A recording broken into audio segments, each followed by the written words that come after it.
ফিরলাম ব্রেকের পর। আর এবার নজর রাখবো একাদশ দ্বাদশে 1327 জনের নাম বাদ। হ্যাঁ, তথ্য যাচাই করা হয়েছে আর তথ্য যাচাইয়ের পর নাম বাদের সিদ্ধান্ত এসএসসির। আর এ বিষয়ে এখনো পর্যন্ত ঠিক কি কি ডিটেইল আপডেট পাওয়া যাচ্ছে আরো বিস্তারিত জানাতে পারবে সোমরাজ রয়েছেন আমার সঙ্গে। সোমরাজ, দেখো, একাদশ দ্বাদশের শিক্ষক নিয়োগ প্রক্রিয়ার ইন্টারভিউ চলছে, যে ইন্টারভিউ ডিসেম্বরের শেষ সপ্তাহে শেষ হবে। কিন্তু তার ভেরিফিকেশন পর্বে যেটা দেখা গেল যে নজিরবিহীন ভাবে 1327 জনের নাম বাদ দিয়ে দেওয়া হলো নিয়োগ থেকে।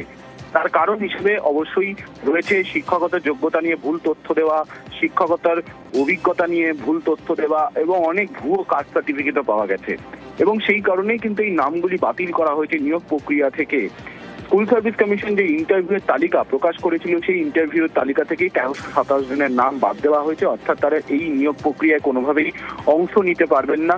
সেই তালিকাও এসএসসির ওয়েবসাইটে প্রকাশ করে জানিয়ে দেওয়া হয়েছে।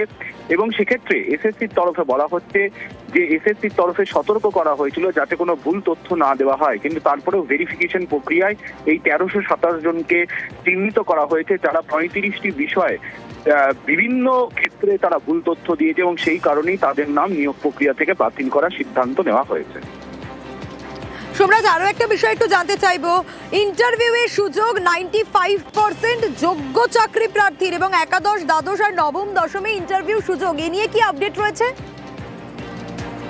একাদশ দ্বাদশের শিক্ষক নিয়োগের ইন্টারভিউ প্রক্রিয়া চলছে, নবম দশমের শিক্ষক নিয়োগের ইন্টারভিউ তালিকা প্রকাশ করেছে এসএসসি।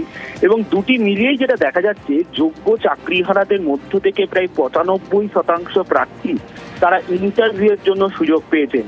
অর্থাৎ যোগ্য চাকরিহারাদের তরফে যে বারবারই যে দাবি উঠে আসছিল যে তারা যে নিয়োগের সুযোগ পায়, সেক্ষেত্রে যেটা স্কুল শিক্ষা দপ্তর সূত্রে জানা যাচ্ছে যে যারা যোগ্য চাকরিহারাদের মধ্য থেকে আবেদন করেছিলেন তাদের মধ্য থেকে প্রায় 95% চাকরি প্রার্থী ইন্টারভিউ ডাক পেয়েছেন।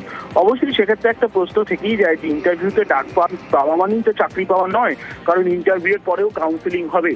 সেক্ষেত্রে ইন্টারভিউয়ে ডাক পেয়েছেন 95% চাকরি প্রার্থী। এবং নবম দশম একাদশ দ্বাদশে কোন কোন যোগ্য প্রার্থীরা ডাক পেলেন সেই তালিকাও সম্ভবত তৈরি করতে চলেছে এসএসসি বলে স্কুল শিক্ষা দপ্তর সূত্রে খবর। কিন্তু যেটা জানা যাচ্ছে এখনো পর্যন্ত যে দুটি নিয়োগ প্রক্রিয়া মিলে যোগ্য চাকরিহারাদের মধ্য থেকে যারা আবেদন করেছিলেন তার মধ্য থেকে 95% প্রার্থী ইন্টারভিউয়ে ডাক পেয়েছেন।